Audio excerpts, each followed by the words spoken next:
నాకు తెలిసిన 3, 4 మాటలు మీతో మాట్లాడాలని ఇలా మీ ముందుకొచ్చాను.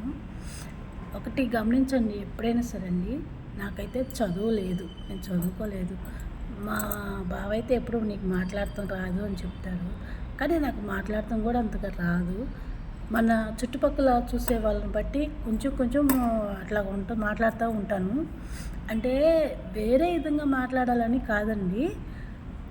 జరుగుతున్నాయి కదా, మన చుట్టుపక్కల వాళ్ళ దగ్గర జరుగుతున్నాయి, మన బంధుత్వాల్లో జరుగుతున్నాయి.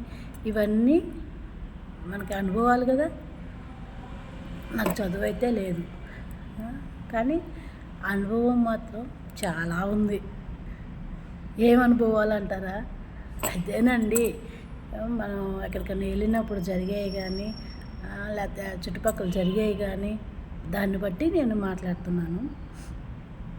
చదువుకోగానే సరికాదండి, సంస్కారం ఉండాలి ఎవరికైనా సరే, ఆడవాళ్ళైనా మగవాళ్ళైనా. సంస్కారం లేనప్పుడు చదువు ఉండి ఉపయోగం ఉంది. చదువు లోకజ్ఞానం తెలుసుకోవడానికి, సంస్కారం అందరినీ గౌరవించుకోవడానికి. అంటే నాకు తెలిసింది చెప్తున్నాను మీకు. నాకు తెలియని ఏమన్నా ఉన్నా మీరు చెప్పచ్చు, నేను వింటాను. మనకి రూపాయి ఉండొచ్చండి, రూపాయి ఎంతవరకు ఉండాలో అంతవరకే ఉండాలి.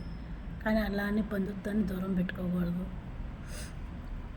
ఆ రూపాయి ఉన్నప్పుడే ఉంటారు స్నేహితులు కానీ, ఇంకా చుట్టుపక్కల వాళ్ళు కానీ, ఏదైనా సరే. రూపాయి లేనప్పుడు బంధుత్వమే కావాలి. బంధుత్వాల్లో కూడా ఉన్నాయి రూపాయి పరంగా అంటారా? ఉన్నారు, లేకోకుండా ఎవరూ ఉండలేదు, ఉన్నారు. అవసరం ఉన్నప్పుడు ఒకలాగా, అవసరం లేనప్పుడు ఒకలాగా. అమ్మో, వీళ్ళని దగ్గర తీసుకుంటే వీళ్ళు ఏం అడుగుతారో, మనం ఏం పెట్టాలో అనే ఇదిలో కొంతమంది ఇట్లా జరుగుతున్నాయి, చాలా చోట్ల జరుగుతున్నాయి. అట్లా జరుగుతున్నాయిలే అని బంధుత్వాన్ని దూరం పెడతాం కరెక్ట్ కాదుగా. మన అక్క చెల్లెలు ఉంటారు, మన భర్త తరపున అక్క చెల్లెలు కానీ, అన్నతమ్ములు కానీ ఎవరైనా ఉంటారు. అందరినీ రూపాయితో చూడకూడదు. రూపాయి ఎంతవరకు చూడాలో అంతవరకు చూడాలి. ప్రతిదీ రూపాయితో పోల్చి మాట్లాడుతున్నా అనుకోమాకండి. ఇప్పుడు అదే జరుగుతుంది ఇక్కడ సిచ్యువేషను. మన చుట్టుపక్కల కానీ జరుగుతుంది అదే. ఫస్ట్ నుంచి ఉన్న వాళ్ళకి అంతేం ఉండదు. మధ్యలో నడమంత్రపు సిరి వచ్చింది కదా, నడమంత్రపు సిరి వచ్చినప్పుడు బయటపడుతున్నాయి బుద్ధులు. అసలు ఏదీ లేనప్పుడు అమ్మ నువ్వే దిక్కు, పిన్ని నువ్వే దిక్కు, అత్తయ్య నువ్వే దిక్కు, బాబాయ్ మామయ్య అంత ఇదిగానే ఉంటారు. మధ్యలో పోస్టులు మారుతూ ఉంటాయి చూడు, వాళ్ళ ఆశీర్వాదం తీసుకొని, వాళ్ళతో సలహాలు తీసుకొని ఇట్లాగా స్టెప్ బై స్టెప్లు సంపాదించుకుంటారు. ఎవరైనా సరే ఒకళ్ళ సలహా తీసుకున్న వాళ్ళు సంపాదించుకుంటే ఇంకా బాగుంటుంది. ఎందుకు బాగుంటుంది అంటారా? వాళ్ళు సలహా తీసుకునే కదా వీళ్ళు చేసేది. అబ్బో, నా సలహా తీసుకొని వీళ్ళు ఇట్లా ఉన్నారు అనే గొప్పగా మనకే ఉంటుంది, వాళ్ళకే ఉంటుంది. అది తప్పెట కొడతారండి. ఏందా అంటారా? కొంతకాలమే నీ అవసరం ఉన్నంత వరకు, అబ్బో నా పిన్ని లేకపోతే ఏముంది, నా బాబాయ్ లేకపోతే ఏముంది, నా అత్త లేకపోతే ఏముంది, ఇట్లాగా అంటారు. అవసరాలన్నీ తీరిపోయాక నువ్వే ఎందులే అన్నట్టుగా ఉంటుంది ఇప్పుడు ప్రపంచం. ప్రపంచం ఏంది, మన చుట్టుపక్కల అన్నీ అయ్యే. మీరు గమనించలేదా? గమనించండి, తెలుసుద్ది. ఏదైనా సరే మనం ఉండే లిమిట్లో మనం ఉండాలా. ఏదైనా సరే ఆశ్రమం ఇచ్చారు అన్న వాళ్ళని, మనకి అవకాశం లేనప్పుడు ఆశ్రమం ఇచ్చిన వాళ్ళని, మనకి తినటానికి లేనప్పుడు పెట్టిన వాళ్ళని ఎప్పుడు మర్చిపోకూడదు. వాళ్ళకి నమ్మక ద్రోహం ఎప్పుడు చేయకూడదు.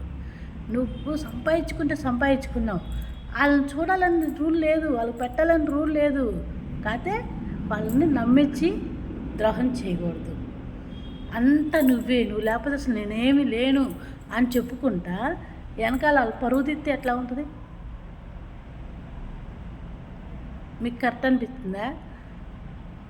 నీ వల్ల బాగుపడి నీ ముందు నీ తప్పటి కొడతారు, నీ వెనకమార్లు నీ పరువెక్కి పిల్లకాలలో కలుపుతుంటారు.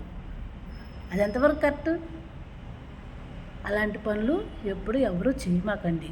అంటే ఇదంతా నేను చూశాను కాబట్టి, నా చుట్టుపక్కల జరుగుతున్నాయి కాబట్టి నేను మీకు చెప్తున్నాను.